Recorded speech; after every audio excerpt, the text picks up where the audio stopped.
Fatima Divangi a appris la vérité sur chacune des religions, dans sa recherche d'une relation authentique avec Dieu.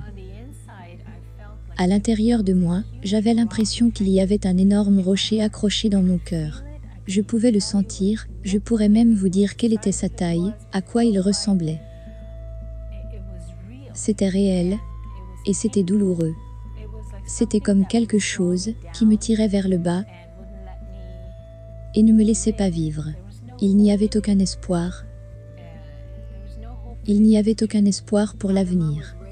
Fatima a été élevée en Iran en tant que musulmane. Être musulman n'est pas par choix, c'est par hérédité. Donc si vos parents sont musulmans et que vous naissez dans cette famille, vous êtes automatiquement musulman. Mais Fatima a résisté à la religion musulmane de ses parents. À un très jeune âge, j'ai commencé à remettre en question l'existence, à me demander s'il y avait un Dieu ou pas. Je passais des heures, et des heures, et des heures, à réfléchir, à quoi ressemblerait Dieu, à quoi serait-il, où serait-il. Mais traditionnellement dans la culture islamique, vous ne posez pas ces questions. Elles sont tabous. Si vous commencez à poser des questions comme celle-ci, ils vous traiteront d'incrédulité. En grandissant, le Dieu du Coran était le seul Dieu que Fatima ait jamais connu. Ce n'est pas un Dieu personnel. Il est distant, et c'est un créateur. Personne ne sait qui il est. Personne ne connaît sa nature. Personne ne connaît ses plans. Vous savez juste qu'il se soucie de la moralité. Et pour aller au ciel, vous devez faire de bonnes œuvres. Donc, c'est grâce à vos bonnes œuvres. Adolescente, Fatima a cherché des réponses dans la divination. J'ai fait cela pendant quelques années. Comme je l'ai dit, j'étais à la recherche de Dieu. Cette pratique ne m'a pas conduit à connaître Dieu. Mais j'ai quand même continué à chercher. Je n'avais pas le choix. Quelque chose en moi ne voulait pas se reposer. Et finalement, je suis arrivée à une conclusion. J'ai dit, Dieu, tu es si compliqué, je ne pourrai jamais te connaître. Ou soit tu es juste devant mes yeux, et je ne peux pas te voir. Et donc je me souviens que chaque jour, je pleurais, et je demandais à Dieu de se montrer lui-même. Je regardais le soleil, es-tu le soleil? Est-ce comme cela que tu te révèles toi-même? Où suis-je supposé regarder? Son cri a été exaucé. Fatima dit que Jésus lui est apparu dans un rêve. J'ai rêvé que Jésus et moi marchions dans un jardin de roses. Ça me fait pleurer. Et on marchait. Et dans le rêve, je pensais que c'est un prophète.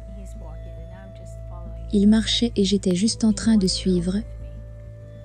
Et il a dit, tu veux venir avec moi? Et j'ai dit oui. Et il a dit, alors suis-moi.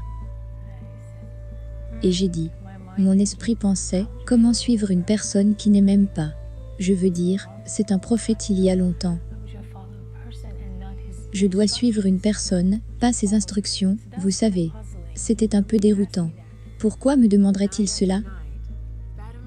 Nuit après nuit, Fatima avait des rêves sur Jésus, Dieu et l'Église. Des vieilles églises, des nouvelles églises, des églises modernes, j'ai rêvé à tout cela. Ma mère et tous les autres membres de ma famille se tenant la main et allaient à l'église. Fatima a déménagé aux États-Unis quand elle avait 20 ans. Elle a rencontré un ami au travail qui lui a parlé de Jésus. Que c'est après avoir accepté le Seigneur Jésus qu'il a trouvé la joie et la paix.